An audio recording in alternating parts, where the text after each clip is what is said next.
Are you ready to unmute your power? Are you sick and tired of being told to shut up? Welcome to Something to Say with me, Jamie Shae, because silence is no longer an option. This is not just a podcast, it's a revolution. This is for the women who are done tolerating mediocrity, done biting their tongues, and done playing small.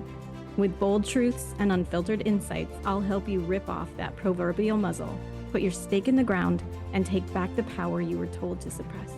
You were never meant to be silent. The world is waiting to hear your voice. It's time to speak up, and speaking up starts now. Hello, welcome back to Something to Say. I'm Jamie Shae, and today I'm bringing something raw and real, something I believe every single one of us has wrestled with, the fear of truth and why we run from what can set us free. I'm not just talking about political truth or social truth, though Lord knows we need to talk about that too. But today I'm talking about personal truth, the kind that keeps you up at night, the kind that leaves a lump in your chest or your throat that you can't swallow. It whispers, you're not being honest with yourself or anyone else. You know what I'm talking about. That truth that says, this relationship isn't working anymore, or the job is sucking the life out of me, or simply, I want more, I deserve more, and I'm tired of pretending. Yet we hold it in. We smile, we stay quiet, and we shrink. Why? Why do we do that? Why do we deny our truth? Well, I'll tell you why. Conditioning, programming, fear, limiting beliefs we've either adopted or inherited. Beliefs like staying married till death do us part. I mean, come on. There are many ways to die, let's be honest. If staying married is killing your soul or making you feel dead inside, it's already over. Death just came in a different form. And you can deny that. You can choose to stay in something that's loveless and unfulfilling and empty, but who are you doing that for? Some of you will say, I'm staying for the kids, but that's conditioning as well.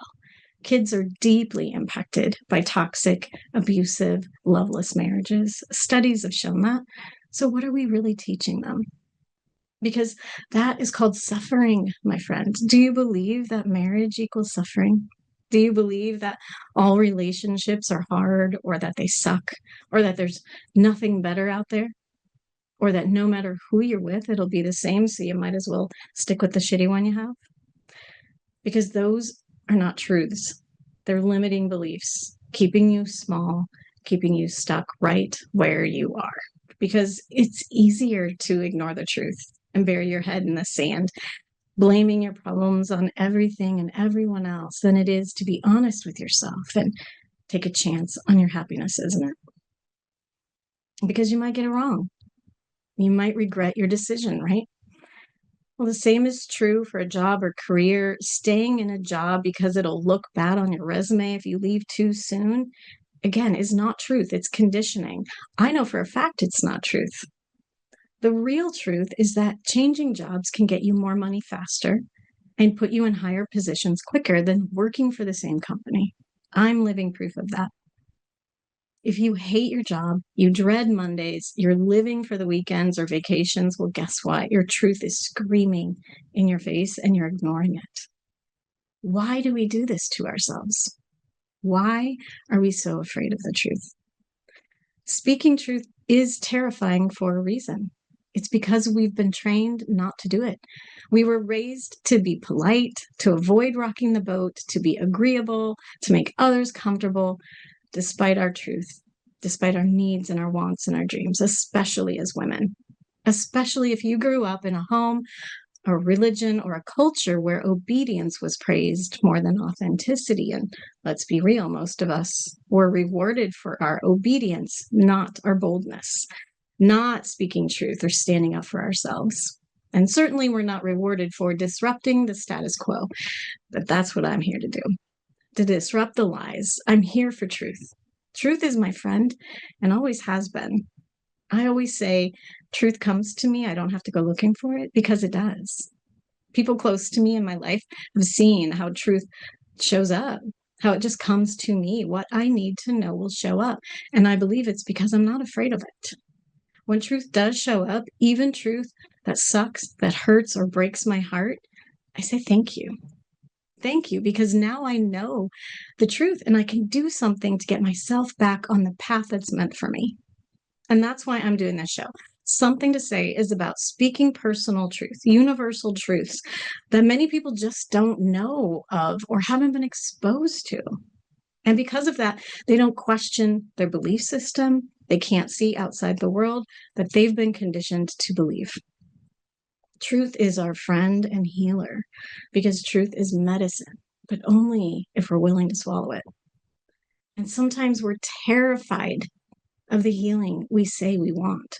So, why are we so afraid of the truth? Because truth demands change, and change threatens the very structures that once made us feel secure, even when those structures are built on self betrayal.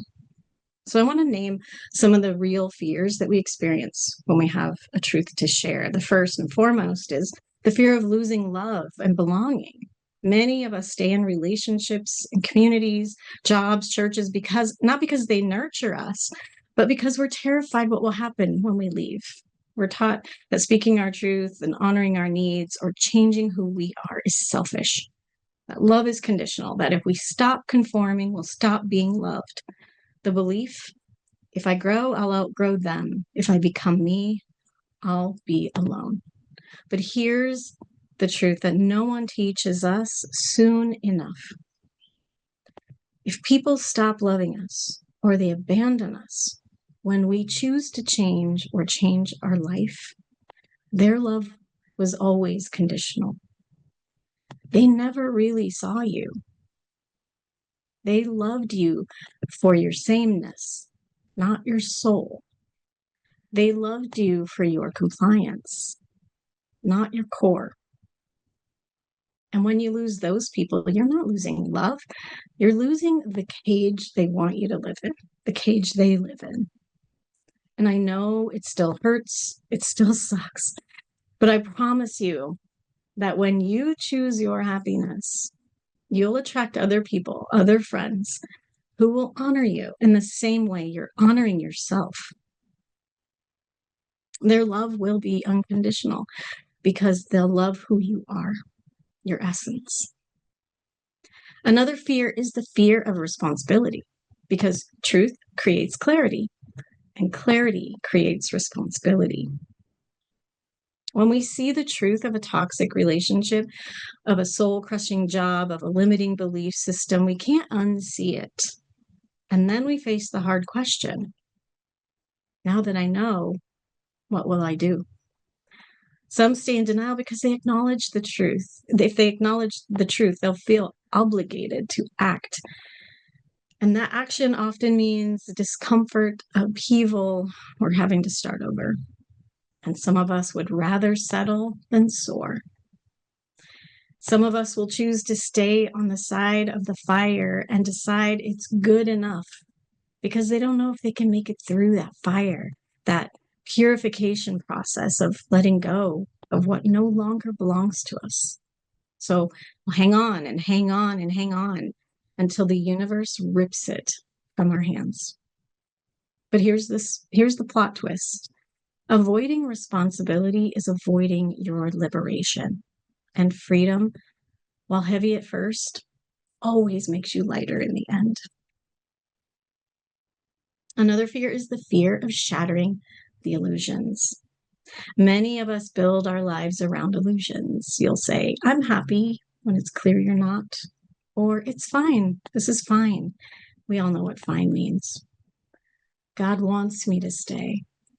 That's an excuse that's really hard to argue. And this is just how life is. But it's not just how life is. Truth cracks the mask we've carefully curated, and it forces us to confront how much of our life has been built on survival, not alignment. Trust me, I know. I spent over 20 years building a career, overcoming obstacles to reach a level I'm really proud of. I built a solid reputation in my industry, excelling, and I reached a level of mastery I was and still am proud of. But because it was built on survival and not in alignment with my truth, it fell away. I became burnt out. I couldn't keep doing it. My soul refused to keep doing it because I am unbecoming that person who was able to create and sustain that. And I'm becoming my authentic self, dropping the masks I didn't even know I was wearing. The outside world saw me as successful, and my paycheck sure as hell validated that. But I wasn't happy. I dreaded meetings. I felt absolutely drained, and I was becoming more depressed by the day. But I actually barely did any work. But those symptoms are a sign that it's not in alignment with my truth. But because I couldn't leave the paycheck and the benefits and the perks, the universe had to take me out of that job. In order to build a life in alignment with truth, you have to know yourself. And this requires truth. The masks I wore kept me from knowing myself, my truth, until there was a breakdown. But there is a gift in the breakdown because what falls apart was never truly you, and what's real will never crumble under truth. Another fear is the fear of power. It sounds strange, I know, but many of us are afraid of our own power because power requires our presence. It requires saying yes to your inner knowing. And once you accept that truth, you can no longer blame or play small. You can't outsource your worth or your decisions anymore. And that is terrifying for those of us who were raised to obey, perform, and please. But as Marianne Williamson said, our deepest fear is not that we are inadequate. Our deepest fear is that we are powerful beyond measure. And I believe this. Truth is the portal to our power. And yep, it's scary, but it's also sacred. We learned early that speaking truth equals danger, that speaking truth means being labeled dramatic, angry, and selfish. But let me speak some universal truths for a minute. Universal truths are not opinions, they just are. And here are some that I think you should know. Number one, you matter. You wouldn't be here if you didn't matter. Number two, your happiness matters. And unless, of course, you don't want to be happy. Number three is what you have to say is relevant, but only you can give it a voice. And number four, how you want to live your life, how you want to feel, what you want to experience matters. And if you believe otherwise, I urge you to explore your limiting beliefs, conditioning, and programming because you are robbing yourself of the life you're meant to live. You are meant to live a peaceful life. We all are, but you have to believe that in order to experience it. You know what the real issue is with living to make others comfortable at your own expense and living to please others? We believe or hope that someone someday will care about our comfort and live to please us. We believe that what we put out will come back to us. And yet it hasn't happened. We never feel like our comfort, our happiness is catered to by someone else, do we? We just give and believe that because we're so good, we deserve goodness back. We feel it's owed to us. And we don't understand why that hasn't shown up when we do so much for so many others. But I'll tell you why. Because overgiving does not equate to receiving. The truth is that others will treat us the way we treat ourselves. Let me repeat that. Others will treat us the way we treat ourselves. They are a mirror. And you pleasing others at the cost of your truth is the same as abandoning yourself. When we abandon ourselves and sacrifice our needs and wants for others, we are choosing misery. And misery loves company. Miserable people want to be around other miserable people. And if you dare to have the audacity to go after your happiness or put yourself first or make your dreams come true, well, they'll make you feel like you're wrong for that. They'll call you selfish. And there's that word again, selfish. I want to dig into it because that word is and has been used to silence us for far too long. I experienced being called selfish in my second marriage. And it's just toward the end of it. And at that point, I had stopped caring about his comfortability and I started speaking my truth more and more. And one day he asked me to lunch. And during the lunch, he started making demands of me for our marriage to stay together. And I sat there listening to him, knowing I was already gone. I just hadn't officially filed yet. So I said no to every single one of his demands. And then I told him what I wanted and what I was going to do for me, for my own happiness. And then he called me selfish. And I asked him, how am I being selfish when you're the one making demands of me without my consideration and what I want? And he said it was because I wouldn't cooperate with him. But what he was really saying was that I wouldn't do what he wanted me to do, these things that made only him happy. He never asked what would make me happy or how we could work together. His demands served him and him only. Yet he didn't see himself as selfish. But when I didn't abandon myself, when I chose me, I was called selfish. And we've been conditioned to feel guilt and shame when someone calls us that. And people will use it to manipulate us, to silence us, to get us to conform. Listen, when someone demands something from you, your time, your agreement, your energy, your compliance, and you don't give it, they'll probably call you selfish. But let's pause and really sit with that. The irony is incredible, isn't it? Who's truly being selfish there? Is it the person making a decision based on their own truth and well being? Or is it the person expecting someone else to abandon themselves in order to make them comfortable? The real selfishness isn't in saying no, it's in experiencing or expecting others to betray themselves just to keep you happy. Let me break it down even further. When you say, this isn't working for me, when you set a boundary, you walk away, or you choose something different, when you stop performing and start aligning with your truth, what's true for you, the people who benefited from your silence, your sacrifice, or your self-abandonment will say things like, you've changed, you're being selfish, you only care about yourself. But here's the truth. They're not upset because you're being selfish. They're upset because you stopped being selfish for them. And that is not your guilt to carry. That is your cue to keep going. The truth is the word selfish has been weaponized, especially against women, to keep us compliant, overgiving, and disconnected from our own needs. And they told us the selfish was wrong, but what they really feared was us choosing ourselves. Because when a woman chooses herself, she becomes powerful. And powerful women don't settle, we don't stay silent, and we don't stay small. We don't overstay where we no longer belong. If we don't feel like a queen, we're moving on. So what if we change the definition of selfish? What if from here on out, it means I am no longer abandoning myself to make you comfortable? That is not cruelty, that's clarity. That's not greed, that's self-respect. And we're not here to pour endlessly from an empty cup.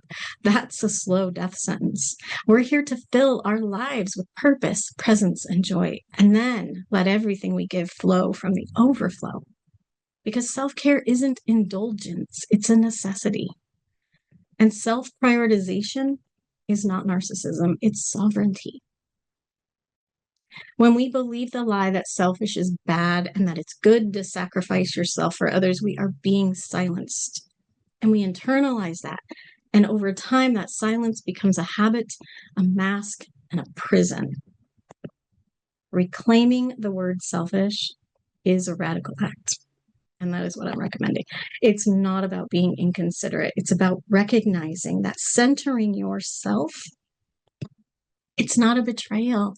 It's how you become rooted in who you really are.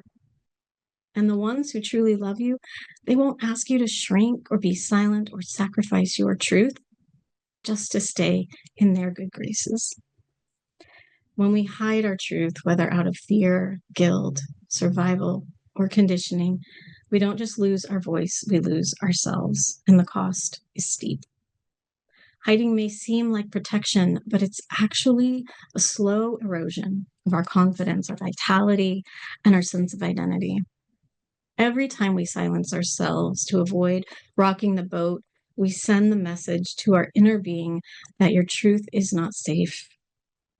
that you don't matter as much as keeping the peace. And that message becomes a belief, which turns into chronic self-doubt, people-pleasing, burnout, anxiety, resentment, and eventually physical illness.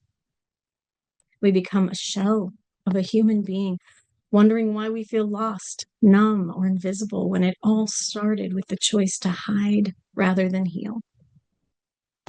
Hiding truth robs you of so many things. It robs you of authentic relationships because no one can love the real you if the real you is hidden.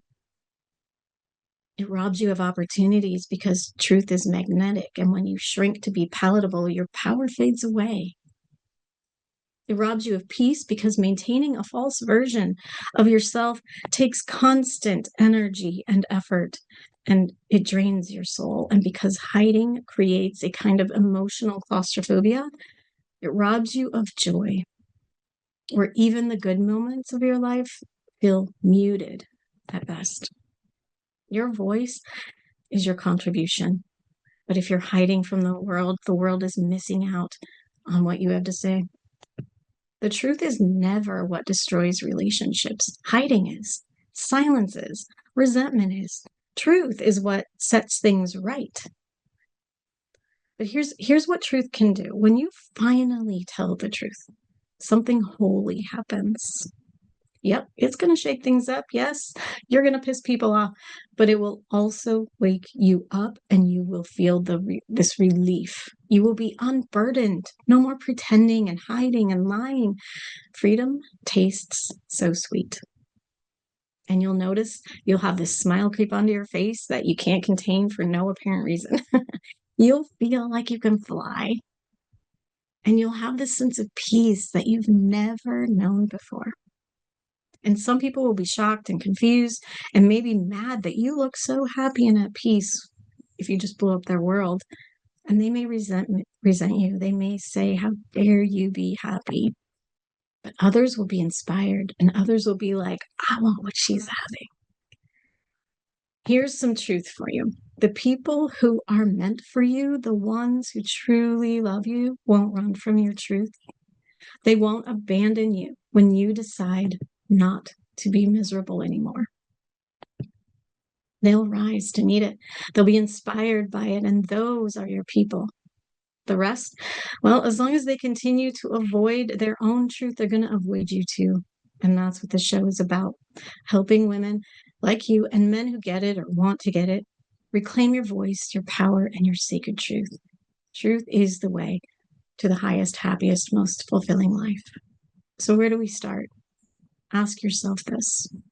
What am I pretending not to know?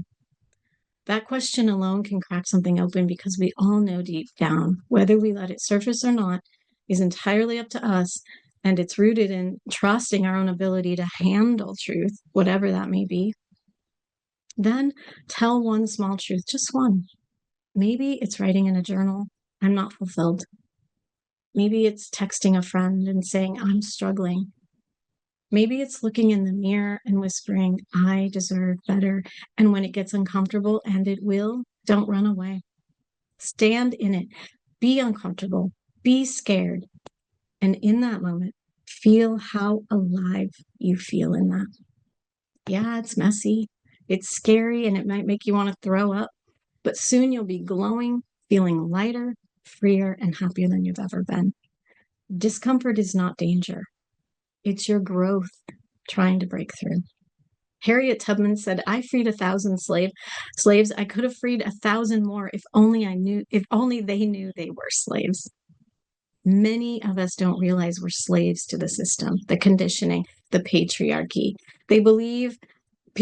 Some of us believe we're being a good mother or a wife by being obedient, by silence, by sacrificing ourselves for our families.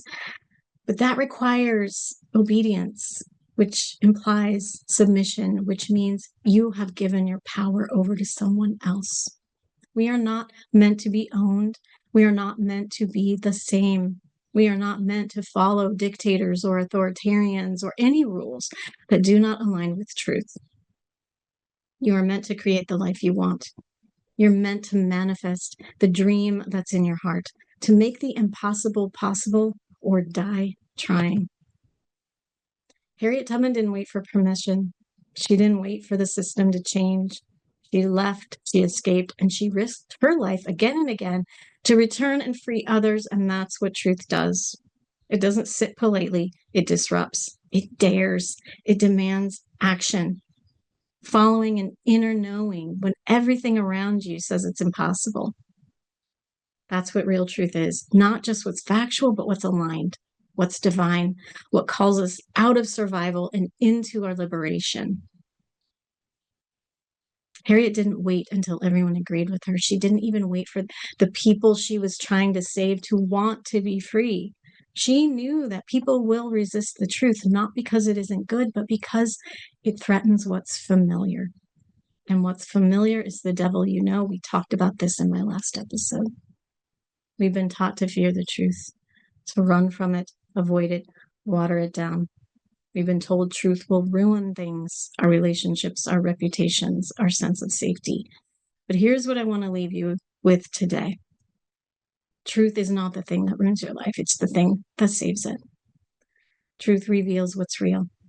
It's not there to destroy you. It's there to strip away what was never truly yours. The mask, the performance, the people-pleasing, the prison you called a relationship, the calling that was just really conditioning. And yes, truth might cost you something. It might cost you a lot, actually.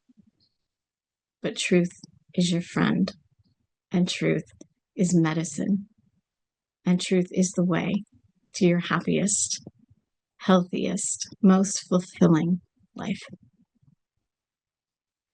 So that's what I have to share with you today. And remember, truth is not the enemy. I'll see you next time. You've been listening to Something to Say with me, Jamie Shae, because silence is no longer an option. Catch me live every first and third Wednesday, 10 a.m. Pacific, on transformationtalkradio.com to learn how you too can rip off your proverbial muzzle. Silence was never your destiny. It's time to speak up.